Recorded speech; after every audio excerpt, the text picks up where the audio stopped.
Salut tout le monde, c'est Flo pour Alcool France, j'espère que vous allez bien. On se retrouve pour ce brief du jeudi 9 octobre. Quelques news pour commencer. Un nouvel ATH sur l'once d'argent. J'ai vu que le gold avait aussi fait un nouveau sommet. Moi que les métaux, ces temps, poussent très fort. Donc en général, quand les métaux poussent très fort, c'est que les investisseurs ils cherchent à trouver des valeurs refuges. Donc c'est pas trop ce que ça veut dire pour le marché, mais hier, Valentin et Seiya en parlaient durant le live. C'est vrai qu'on a quand même le marché US, on regarde le SP 500 et tout ça, il y a un peu tous les indices qui sont en surchauffe, et en même temps, on a pas mal d'incertitudes avec le shutdown américain, on abordait déjà ça hein, au début de semaine. Donc voilà, c'est un peu chaud. On n'a pas de, sur le marché des cryptos, on n'a pas de réelle validation, on a plutôt un fake out de Bitcoin, on y reviendra après bien sûr, mais pour le moment, l'argent va se planquer dans les métaux. Donc voilà. Sinon, des news plutôt intéressantes que vous retrouvez sur notre application altcoinfrance.com, notamment des infos en termes de régulation. Le Royaume-Uni qui met fin à une interdiction des ETN crypto. Du coup, bah voilà, les particuliers peuvent investir via des bourses agréées sur ces produits-là. Énormément de choses qui se passent en termes de régulation aussi.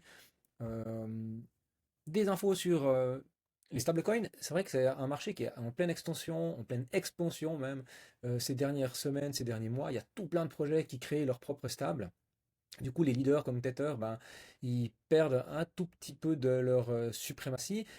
J'en parlais aussi la semaine passée. Moi, ça me questionne parce que ça sert à rien d'avoir 60 000 monnaies voilà, qui sont juste des coins stables qui appartiennent à une blockchain.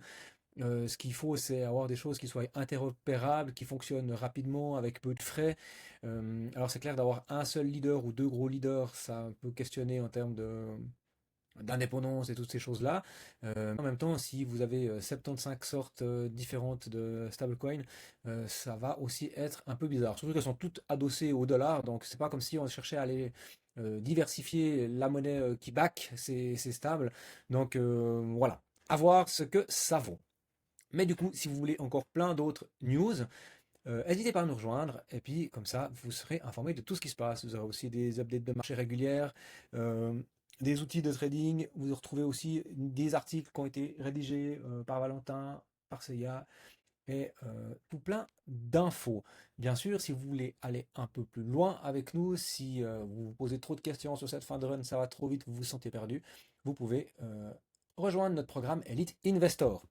Ça commence par un appel stratégique, on passe un petit peu de temps ensemble, on regarde votre portefeuille, on essaie de définir votre profil d'investisseur. Et ensuite, si ça vous semble correct, eh ben, vous pouvez souscrire au programme avec nous et on vous accompagnera au plus proche de vos envies et de vos besoins via un canal privé Discord où on se retrouve vraiment avec les membres de l'équipe et vous, chacun dans un canal privé. Donc, hyper intéressant. Vous avez tout loisir de poser vos questions. Régulièrement, on fait des appels, on fait des petits coachings, des appels pour faire le point sur où vous en êtes, comment ça se passe, etc., etc. Bitcoin. Donc, durant le week-end, on a fait l'ATH, super, très bien, merveilleux. Mais qu'est-ce qu'on fait maintenant? On a réintégré, pardon, notre range. Donc, c'est ce qu'on appelle un fake out. Donc, on est venu rechercher des imbalances qui traînaient en daily, en 4 heures. Sauf erreur, j'avais cherché pas mal de trucs en 4 heures, voilà, vous voyez. Les rectangles bleus autour là des 121 jusqu'à 120 500.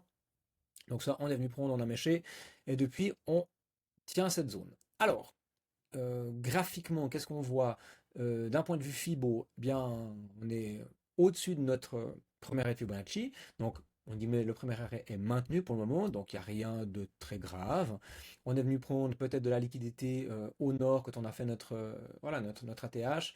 Maintenant, on rentre dans une phase plus de range. Euh, Jusqu'au moment de l'ATH, à peu de choses près, on était déjà en train de diverger. Donc, aucun intérêt, la force en bas, pas de volume, enfin, c'était pas terrible. Depuis qu'on a corrigé, on voit que gentiment, notre MACD reprend un peu de la force. On sait que les whales, beaucoup vendent, alors que si on regarde euh, les inflows sur les ETF, eh ben, ils sont positifs en fait. Donc, il y a un peu une espèce de contradiction entre les grosses whales, ceux qui détiennent à des fins privées du Bitcoin, qui elles vendent, des gens qui sont plutôt en position depuis longtemps. Vous retrouvez ces infos sur différents analyses on-chain, ben, vous les propose aussi, sauf erreur. Dans les updates de marché, CIA il fait le point aussi. Et puis pour les membres Elite Investor, vous les retrouvez aussi dans les rapports hebdo on-chain, où on vous parle de tout ça. Donc des points qui sont très intéressants. Et du coup, on voit cette contradiction entre whales qui vendent, donc on a les adresses, on les retrouve on-chain, et en même temps les ETF qui, eux, engrangent énormément de Bitcoin avec bah, ouais, des chiffres qui sont assez comme importants, là, 1,2 milliard le 6, c'est pas mal quoi, 800 millions le 7, 440 millions le 8, donc il y a de l'argent qui rentre là-dedans. Mais eh ben, le prix, lui, il se transige de côté, et du coup, ça crée énormément d'incertitudes sur le marché. Euh, Comme je disais avant, tant qu'on tient les 38 de Fibo, on est dans une zone où on est OK. On peut se promener un peu là-dedans, ça devrait aller.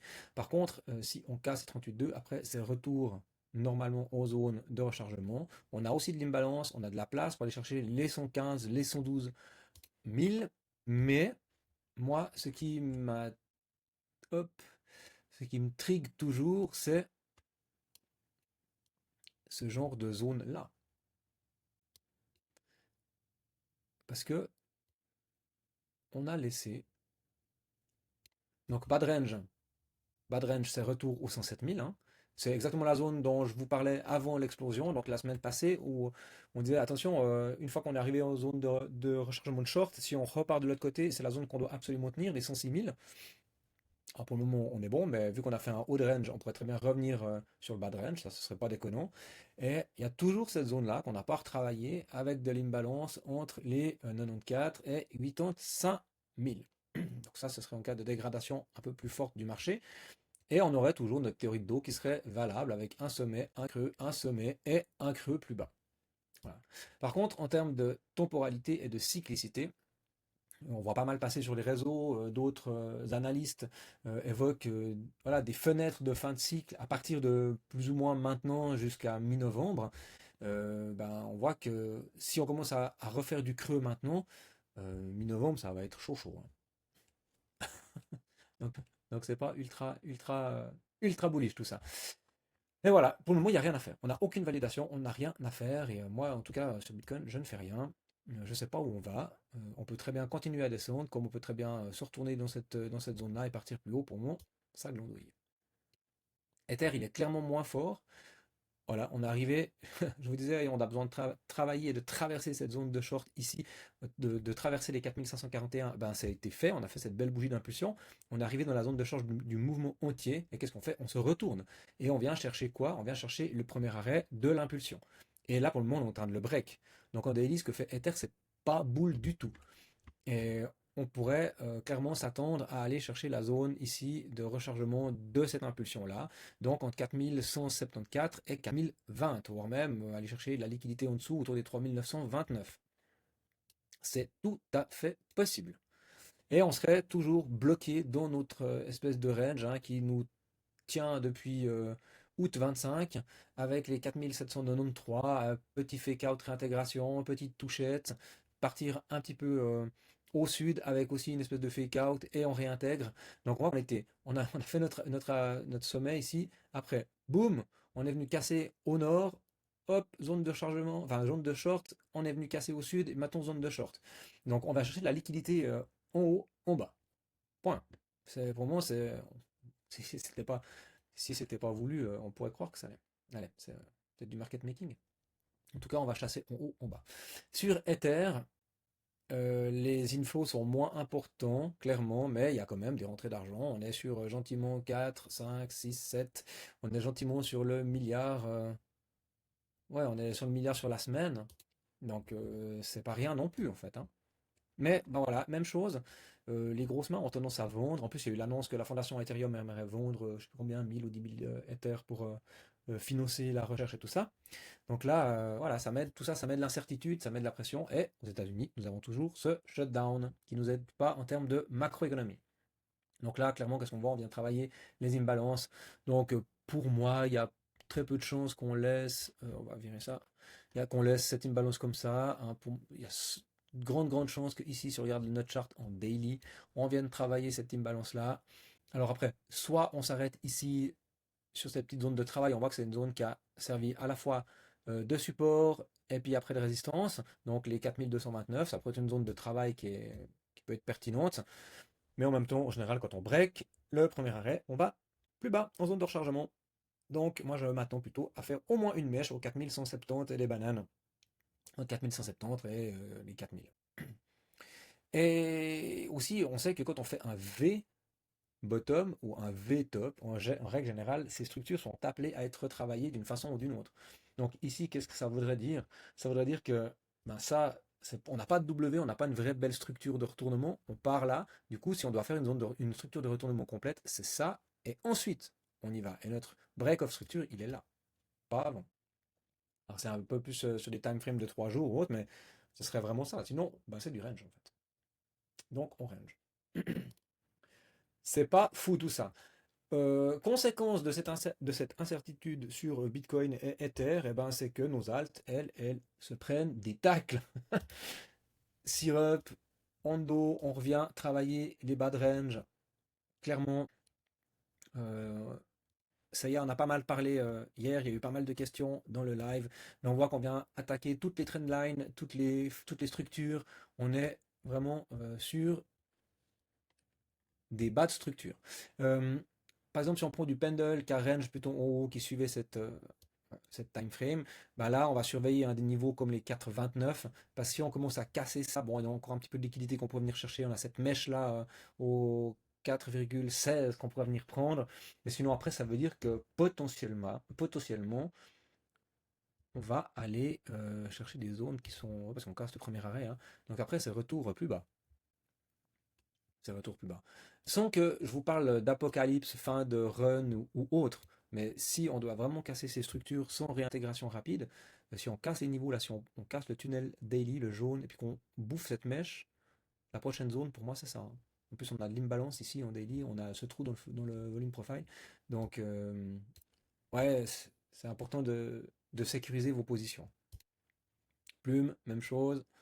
Il y en a tout plein, on est exactement dans le même genre de structure, hein. Pic qui se porte plutôt bien. On a ici une imbalance aussi à venir travailler. Je vais parler au moins du daily parce que ça sert à rien. On a trop de bruit, on a trop d'insécurité, on monte, on descend, on chasse à gauche, à droite. Donc ce qui va nous intéresser, c'est plutôt des grosses structures. Donc là, on pourrait revenir sur le tunnel 4 heures. On voit qu'il pourrait venir s'appuyer, faire ici notre week of check.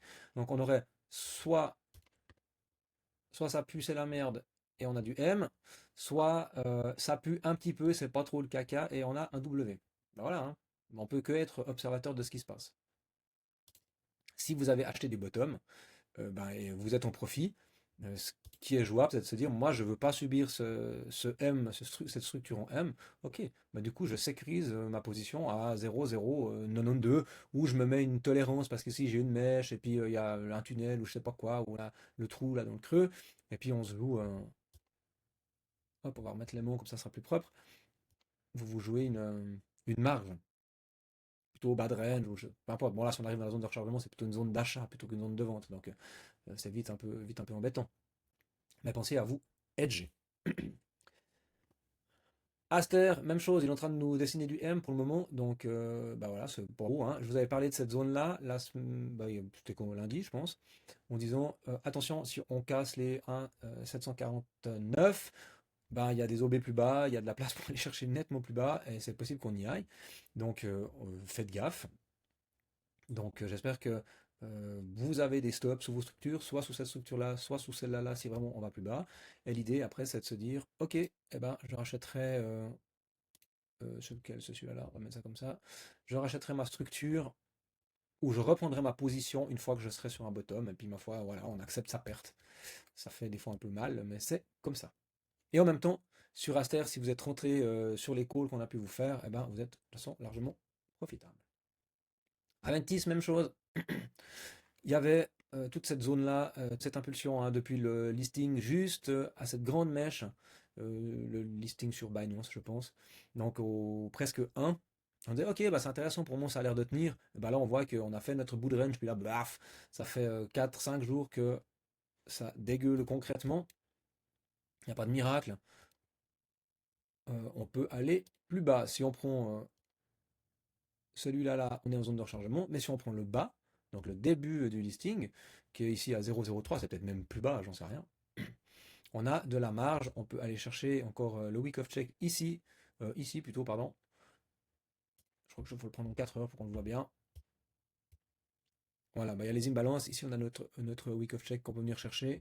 Donc on a des zones malheureusement plus bas, hein. Il y en a tout plein, toutes ces zones-là, c'est en imbalance. Donc là on peut aller chercher quelque chose. Celui-là, il est validé de M, on peut l'enlever. Donc maintenant la question c'est qu'est-ce que je fais de ça? Est-ce que je garde ma perte? Est-ce que je vends ma position? Je suis déjà dans une zone de rechargement sur toute cette impulsion-là. On est plutôt dans une zone d'achat normalement. Qu'est-ce qu'ils nous disent les oscillateurs? Eh ben, que, ok, on s'est cassé la gueule. Euh, bah, pour le moment, on n'a pas encore de vision très claire. Et puis l'OBV, bah, il est franchement négatif. Donc on a un désintérêt, le volume est négatif là-dessus, avec des sorties de capitaux. La moyenne mobile, elle descend. Donc pour moi, c'est pas bon. Donc on ira plus bas. Très bien. Très très bien. Alors si vous êtes rentré là-dessus, j'espère que vous aviez stoppé. Sinon, eh ben, on attend éventuellement un rebond. On se hedge à ce moment-là. Et puis si on fait ça, ben, ça nous permettra de rentrer plus bas. Et puis si bah, on fait ça, et puis qu'on fait ça, et ben ma foi, on reprend notre position à la cassure ici. Et puis on aura peut-être perdu 2%, mais au moins on évite de perdre encore peut-être 35% ou plus. Ou là, 53%. On ne sait pas. On ne sait jamais jusqu'où on peut aller creuser, hein. Jamais. Donc sécuriser vos positions. On parle même pas de XPL qui se prend une déchenillée. Donc bah voilà, range intéressant. On disait, ah bah il y a la cassure, il y a possibilité d'entrer, il y a peut-être un retour de force, hein, la structure était belle. Vraiment, c'était propre en 4 heures. Mais une fois qu'on a cassé la structure, au revoir. Cascade de liquidité, chaud, bonne. Et là, ben, la prochaine zone, pour moi, c'est entre 0,69 et 0,44. Donc moi, je m'attends à ce que peut-être on fasse un rebond, on prenne ce qu'il y a à prendre ici, parce qu'il y a des imbalances, donc ça pourrait être intéressant de venir récupérer un petit peu de l'imbalance ici, et ensuite, fla, tuc, tuc, tuc, tuc, tuc, tuc, tuc. Et on verra bien la suite. Ouais, on voit, vous voyez ici, on n'est même pas venu la prendre complètement, donc peut-être même que ce sera juste aller chercher un tout petit bout, hein. Si on prend un FIB, si on regarde ça comme ça, pour moi, en estimant qu'on a atteint un petit bout de, voilà, ouais, ça nous ferait un retour au 38,2 de Fibo, ça serait le minimum syndical avant de se recasser la figure. Et on instaurerait notre petite théorie de dos. Donc, tout à fait jouable. En daily, rien à dire, c'est très moche et c'est très propre. Donc, voilà. Pas grand-chose d'autre à dire sur le marché. Donc, bah, toutes les altes, elles morflent entre 5 et une petite pourcent. Bon, STBL, au revoir, Chubon, il perd 30%. C'est le début de la fin pour lui. Euh, World Liberty Finance, c'est pas beaucoup mieux. On parlait qu'il y avait éventuellement cette mèche à venir prendre, c'est fait. Un qui tient plus ou moins bien la baraque pour moi, c'est SPK. Il casse pas encore son range, mais même chose, hein. Là, on est déjà bas en fait. On est vraiment dans une zone intéressante d'achat. Donc, c'est plutôt positif. Ok, bah voilà. C'est rouge aujourd'hui. Donc, on n'a plus qu'à observer ce qui se passe sur Bitcoin, sur Ether, à sécuriser nos positions. Je vous dis pas de sortir, mais si vous êtes en profit et que vous n'avez encore pas pris de profit, it's time. Et sinon, ben, trouver des zones pour sécuriser vos positions. On ne sait pas où ça peut aller. Et je vous rappelle qu'on est plutôt à la fin du cycle qu'au début. Voilà, voilà. On se retrouve normalement demain pour un dernier brief de la semaine avec une partie qui sera réservée aux membres Elite Investor où voilà, ils peuvent demander leur projet à analyser. On regarde ça un peu plus en détail. On peut faire aussi un peu de fonda si besoin. Donc voilà, ça sera tout pour moi aujourd'hui. Je vous souhaite du coup une excellente fin de journée. On se retrouve demain. Portez-vous bien. Ciao.